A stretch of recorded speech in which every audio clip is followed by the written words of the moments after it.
साहिब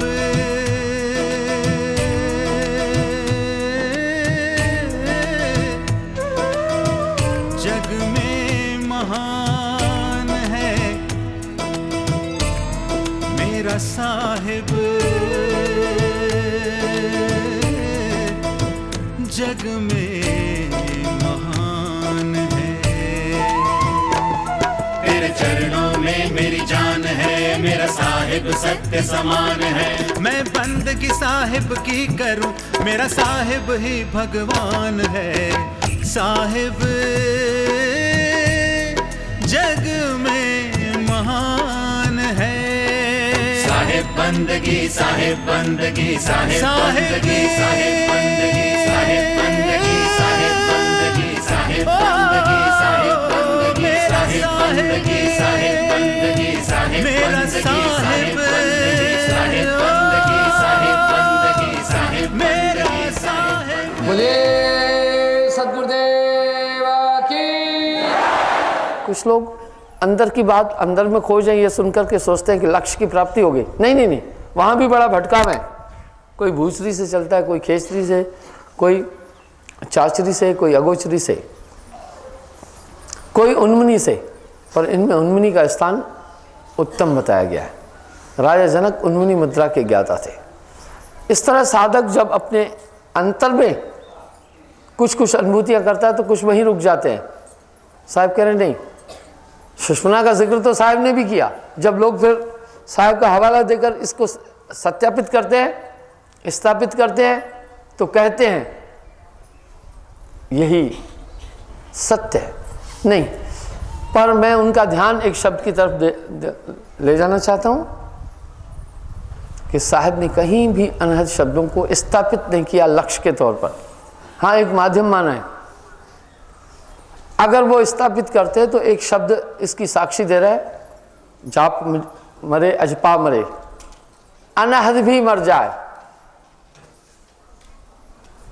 सूरज समानी शब्द में ताको काल न खाए। जाप अजपा दोनों की स्थिति से परे कहीं। साहब कह रहे हैं अनहद की भी निवृत्ति है, अनहद भी समाप्त हो जाता है, खत्म हुआ ना। और फिर कह रहे हैं नहीं अनहद उलझावे सो सतगुरु में भावे। इसका मतलब है कहीं वर्जित कर रहे हैं, अनहद में नहीं उलझना। कुछ लोग अनहद धुनों में उलझ जाते हैं, कहते हैं यही है नाद ब्रह्म, यही है परम तत्व। साहब सावधान कर रहे हैं, ये नाड़ियों की प्रक्रिया से होती है। साहब साफ कह रहे हैं शब्द कहो तो शब्द है नाही, शब्द हुआ माया की छाई, दो बिन होए न अधर आवाजा। कहो दो के बिना अधर आवाज हो ही नहीं सकती, साउंड दो के बिना नहीं हो सकती है, वो तो साउंडलेस साउंड है। कुछ लोग कह रहे हैं धुनात्मक शब्द, वर्णनात्मक शब्द, दो शब्द है। हम कह रहे हैं तीन। एक है मुकात्मक, साउंडलेस साउंड, साउंडलेस वर्ड, जिसमें कोई ध्वनि नहीं, वही नित्य है। इसलिए जहां झनकारे हैं वहां अनादि ब्रह्म की कल्पना कैसे की जा सकती है, क्योंकि दो के बिना धुनें नहीं होती हैं।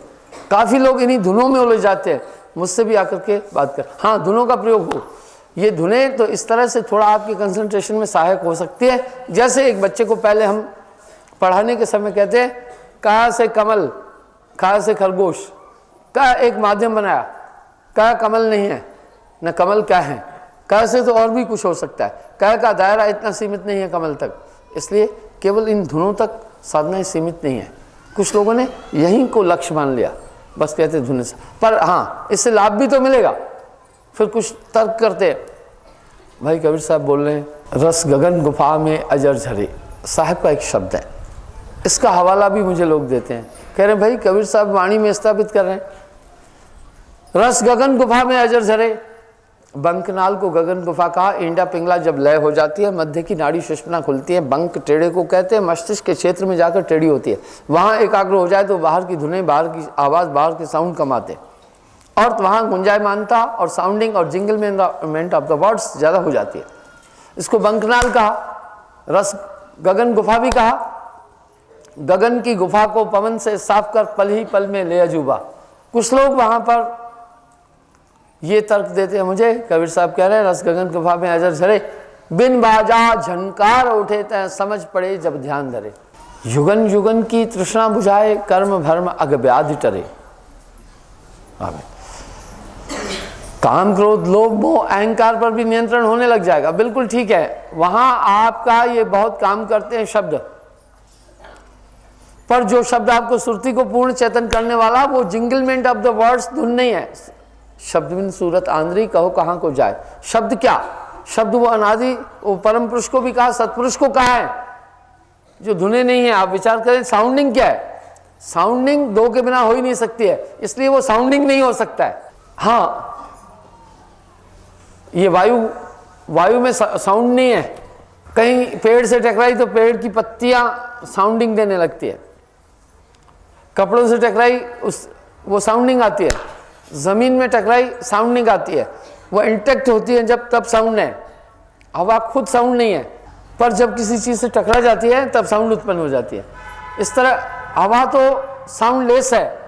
हो सकता है आपके शरीर से टकराए तो भी साउंड देगी, आपके कानों से टकराए तो भी साउंड देगी। कभी कभी आप देखो तेज हवा आती है तो आपके कान में भी सांस सांस सांस सांस होने लगता है। ये साउंड हवा से नहीं उत्पन्न हुआ। ये तो साउंड जब हवा चली आपके कान से इंटैक्ट हुई इसलिए पैदा हुआ। इसलिए ये धुने कतई परमात्मा नहीं है। अगर ये धुने ही सब कुछ होती तो साहब ने ये कहना नहीं था, जाप मरे अजपा मरे अनहद भी मर जाए, सूरज समानी शब्द में जिसको काल न खाए। ये धुने साउंड नहीं है। फिर नहीं अनहद उड़ जावे आदि ये शब्द इंगित कर रहे हैं कि साहब ने जिस शब्द सो तो शब्द विधेय जिभ्या पर आवे नहीं नरक पर कर ले, वो वाणी में भी नहीं आता है। और वाणी में साहब साफ कह रहे हैं, पुरुष कहो तो पुरुष है नहीं, पुरुष हुआ माया के छाई, दो बिन होए न अधर आवाजा। कह रहे हैं दो के बिना साउंड नहीं होगी। मैं रिमोट फेंकूंगा साउंड नहीं है, जब मेरे हाथ से इंटैक्ट होगा साउंड आ जाएगी। ये साउंड कब निकली? जब ये इंटैक्ट हुआ। जितना हार्ड इंटैक्ट होगा उतनी हार्ड आवाज निकलेगी। साहब कह रहे हैं दो बिना होए न अधर आवाजा। साउंडिंग दो के बिना नहीं हो सकती। जहां द्वैत भाव आया वहां माया है, वहां माया है। तत्व रहित रविचंद्र न तारा, कहा न जाए सुना न जाए। पर हम सफर में आगे चल रहे हैं, साहब ये बता रहे हैं, पवन पीवे ज्वाला पचे नाल तले कर रहा है, मेरुदंड को फोड़कर बसे अमरपुर जाए, जहां काल पहुंचे नहीं वहां नहीं यमराज, गगन मंडल में जाए के करे उन्मनी निवास। कह रहे वहां पर हमारे मन की गतियां कम होने लग जाती है। जैसे साधक सुषुम्ना नाड़ी में पहुंच जाता है तो वहां क्या होता है, मन की क्रियाएं समाप्त होने लगेगी। मन ही काल है, मन की फोड़ा, मन की चारों एक्टिविटी समाप्त हो जाती है। मन के चार रूप है, मन, बुद्धि, चित्त, अहंकार। जब यह मन संकल्प करता है इसको मन कहते हैं, जब निश्चय करता है तो बुद्धि कहते हैं, जब याद करता है तो चित्त कहते हैं, जब क्रिया करता है तो अहंकार कहते हैं। इन चारों की क्रियाओं में ही ये जीवात्मा लगा रहता है। लेकिन जब आप सुषुम्ना नाड़ी में पहुंच जाते हैं, वहां पर न संकल्प है, न विकल्प है, न क्रिया है,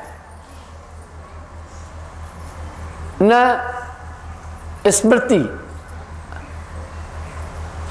चारों वहां पर नियंत्रित हो जाती हैं। मन, बुद्धि, चित्त, अहंकार आदि की प्रक्रियाएं वहां पर नहीं होती है। इस अवस्था को साहब वाणी में कह रहे हैं मन को मार गगन चढ़ाए, छूटा कलमल यही अलेखा, यह नैनन साहिब को देखा।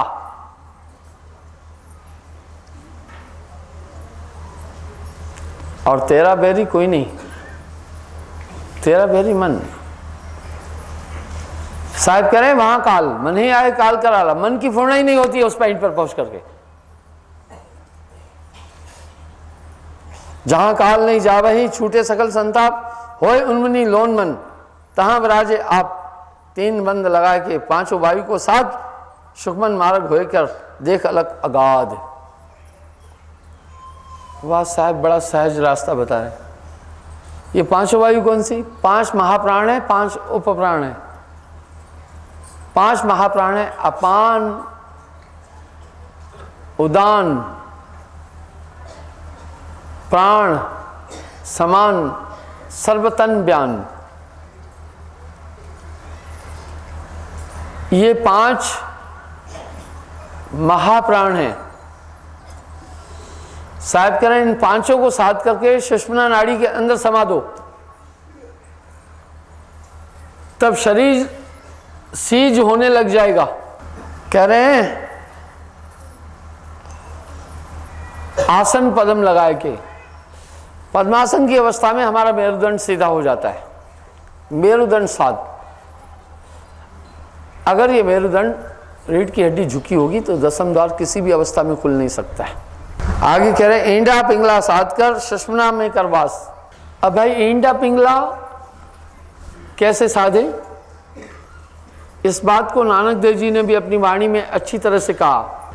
ईंडा पिंगला सुखमन बूझे, आपे अलख लखावे, उसके ऊपर साचा सतगुरु, अनहद शब्द सुरत समावे। ईंडा पिंगला के मध्य में सुषुम्ना नाड़ी। कह रहे हैं इनको जाने, उसके ऊपर साचा सतगुरु, अनहद शब्द सुरत समावे।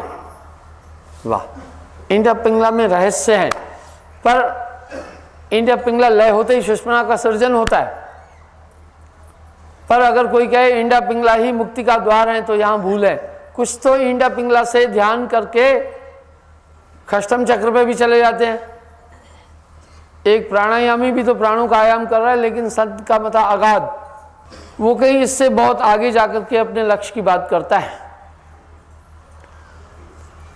साहब ने भी वाणी में साधना की इन अवस्थाओं का उल्लेख किया, लेकिन ये ध्यान भजन हम पूर्ण सद्गुरु के सानिध्य में ही करें तो अच्छा है, ताकि हम ठीक से समझ पाएं कि इसके गुण दोष क्या है। मेरुदंड साध कर सूरत गगन को झाए।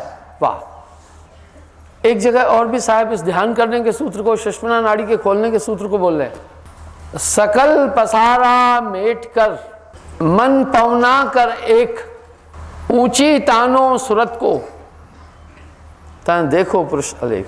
साहब कह रहे हैं ईंडा पिंगला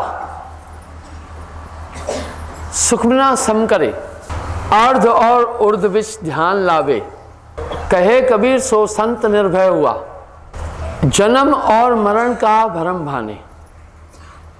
वह ईंडा पिंगला को समान कर दे और अर्ध और उर्ध विच ध्यान ले आवे। ये कैसे? ईंडा के घर पिंगला जाइए। फिर साहब बोल रहे हैं सुखमन नीर रहे ठहराई, बंकनाल में किया संहारा। बंकनाल में प्रवेश कर जाता है। और फिर कह रहे हैं सकल पसारा मेट कर, मन पवना कर एक, ऊंची तानो सुरत है, तब देखो पुरुष अलेख। कह रहे हैं सब तरफ से अपने ध्यान को हटाकर ईंडा पिंगला में लय करके सुषुम्ना में प्रविष्ट कर दो और सूरत को ऊंचा तानो। अब अष्टम चक्र में सूरत रोकने का बात कर रहे हैं। जितनी भी दुनिया की चीजों में आपका ध्यान रुकेगा तो उनका उनका रूप और गुण आएगा। जहां भी आपका ध्यान जाएगा उन चीजों का अक्स आएगा। कोई शून्य में ध्यान करता है, कोई किसी पॉइंट पर ध्यान कर रहा है, नहीं साहब करे नहीं। सकल पसारा मेट कर, मन पवना कर एक, ऊंची तानो सूरत को, तहं देखो पुरुष अलेख। कह रहे हैं सब तरफ से अपना ध्यान हटा करके सुषुम्ना के अंदर अपना ध्यान दें। खेल है सुरती का पूरा, पर चकमक पथरी रहत एक संग उठत नहीं चंगारी। दो चकमक अगर वैसे ही पड़े रहें तो उसकी चिंगारी कभी उठ नहीं सकती है। घर्षण के बिना, ईंडा पिंगला लय हुए बिना सुषुम्ना नाड़ी कभी खुल ही नहीं सकती है। जब तक सुषुम्ना नाड़ी नहीं खुली तब साधक तब तक अंतर अनुभूति को कर ही नहीं सकता है। अंतर की दुनिया का वो गेट है। दादू दयाल जी भी इस अवस्था के लिए कह रहे हैं, सुखमन सुन्न सुरत महलो नभ आया अजर अकीदा। दादू दृग दीदार ये में पाया खुद खुदी का। तब ये दिल भया सीधा दादू देख अदीदा। सब कोई कहत सुनीला। ये धुनें होती हैं। साधक जब इस अवस्था में पहुंचता है तो ये धुनें बहुत तेज सुनाई देती है। कभी कभी इन धुनों में बड़ी अजीब सी मस्ती है। साधक मस्ती में भी आ जाता है, थोड़ी देर संसार की चीज़ों को भी भूल जाता है, शब्दों में लय भी होता जाता है। साहब ये नहीं कह रहे हैं कि ये सब चीज़ें नहीं हैं, पर कह रहे हैं कम से कम इसमें नहीं उलझ जाना। ये साधना की पराकाष्ठा नहीं है, ये तत्व की पराकाष्ठा नहीं है। मामला आगे है, क्योंकि आगे ये बोल रहे हैं, शब्दों को बेकार नहीं कहा। जैसे हम इस संसार में रह रहे हैं, भाई संसार नाशवान है, और इसमें पाप पुण्य दोनों बंधनकारक हैं। क्रियाएं जितनी भी है स्वप्न है, लेकिन तब भी हम सब ये कहते हैं भैया क्रिया करना तो शुद्ध करना, पाप नहीं करना, अशुद्ध नहीं करना, अशुभ कर्म नहीं करना। हालांकि दोनों कर्म स्वप्न बताएं, तो भी हम किस कर्म के लिए कहने को बोल रहे हैं, तो भी हम कर्म शुद्ध करने के लिए प्रेरणा दे रहे हैं। लोग कह रहे हैं भाई शुभ कर्म करना। साहब ने अपनी वाणी में एक शब्द कहा, पाप पुण्य यह दोनों बेड़ी, एक लोहा एक कंचन केरी। ये पाप और पुण्य ये दोनों बेड़ियां हैं, एक लोहे की है एक सोने की है। आगे कह रहे हैं, ईंडा पिंगला साध कर सुखमनी करे सुखना वास, परम ज्योत झल मिले बुझे बन विश्वास। जिन साधन आगे करा तासु सब कुछ होए, जब लग चाहे तब लग जीवे काल बचावे सोए। इतनी अवस्था जोगी की बैठ रहे मनजीत, साथ बचावे काल से अनंत समय प्रतीत। कह रहे हैं भाई यहां तक तो योगी लोग भी करते हैं, यहां तक योग की अवस्थाएं हैं, योगी लोग इन अवस्थाओं तक आ जाते हैं, इन अवस्थाओं की अनुभूति योगी करते हैं, पर मार्ग आगे है। साहब कह रहे हैं, रतन अवस्था योगी की बैठे रहे मंजीत, साथ बचावे काल से अनंत समय रणजीत। यानी कह रहे हैं यहां तक जाकर के वो काल से उतनी देर बचे हुए होते हैं, लेकिन जब नीचे आएंगे फिर मन एक्टिव हो जाएगा, फिर ये मन पकड़ने लग जाएगा।